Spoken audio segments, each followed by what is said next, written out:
Welcome back to Press Review. Let's start by taking a look at today's front pages in the Middle East.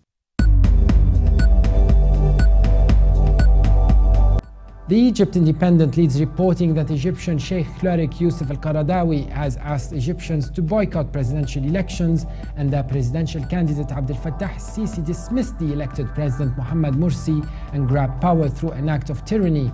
The paper also reports that Thailand's beleaguered government has warned people to stay away from anti-government protests, saying it had to step up security as the two sides in a lengthy political crisis squared off over who is running the country. Lebanon's Daily Star reports that Kataib leader Amin Ismail has warned against the drastic repercussions of a vacuum in the presidential post following a meeting with Maronite Patriarch Bashar al-Rai. The paper also reports that Parliament Speaker Nabih Berri has called for filing a complaint against ongoing Israeli violations in southern Lebanon and hinted at suspending mediation between the Lebanese and Israeli armies. The Jerusalem Post reports that pro-Moscow rebels expressed confidence Eastern Ukraine had chosen self-rule in a referendum on Sunday, with some saying that meant independence or eventual union with Russia as fighting flared in a conflict increasingly out of control.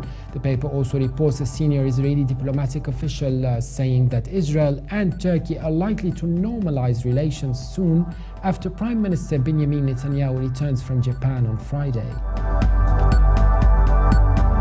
From Saudi Arabia, the Arab News reports that the kingdom and the Atlanta-based Center for Disease Control and Prevention have launched a joint initiative to share information, research, findings, and practices amid global efforts to contain the spread of the MERS coronavirus. The paper also reports that Prince Nawaf bin Faisal, head of the Youth Welfare Presidency, has said that the Federation of International Football Association has agreed to discuss the issue of Israel's transgressions against Palestinian sports. The UAE's Gulf News reports that India's main opposition, BJP, has started discussions ahead of the ninth and final phase of the parliamentary elections today. The paper also reports that Pakistan Prime Minister Nawaz Sharif met Iran's President Hassan Rouhani yesterday at the start of a visit during which talks are likely to include border security and a stalled gas pipeline deal. Now let's take a look at the top Mideast news from UK papers. The Guardian leads Middle East section news reporting that Abdel Fattah al-Sisi, Egypt's former military chief who is poised to win the presidency in elections later this month, has said he would improve people's living conditions within 2 years, but would step down if they rose up against him without waiting for the army to remove him. The Independent leads news reporting that with Israeli-Palestinian relations deteriorating, a senior Palestinian official is warned that his security forces will stop helping the Israeli army to thwart attacks unless settlement construction in the occupied West Bank is halted. The paper says that the comments are symptomatic of how poisoned relations have become in recent weeks. The Telegraph leads reporting that militants in Iraq launched an audacious attack on a military barracks in a remote area in the country's north and killed 20 troops, including some who had been bound and shot at close range, as other attacks killed 18. And now let's move to top Mideast news in international papers.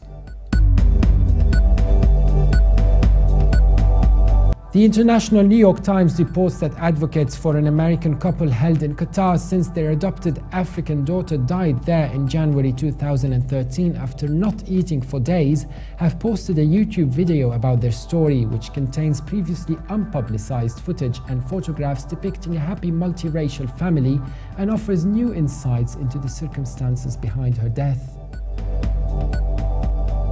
Germany's Deutsche Welle reports that with the Syrian conflict in its fourth year and sanctions still in place, the formal economy has collapsed, with analysts saying the war economies that have emerged in its place could ultimately prove an impediment to peace. The paper says in a landscape where anything of value can and will be sold to generate income, there are various opposition and rebel groups fighting for control of oil fields, roads, checkpoints, and grain storehouses.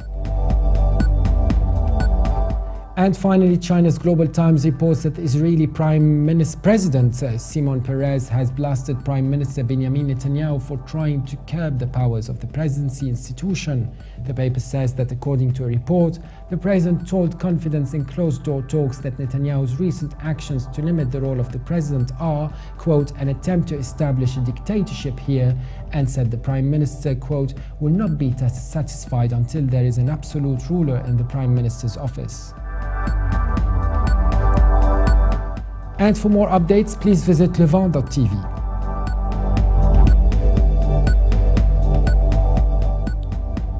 Thanks for watching. Join us again tomorrow, and bye for now.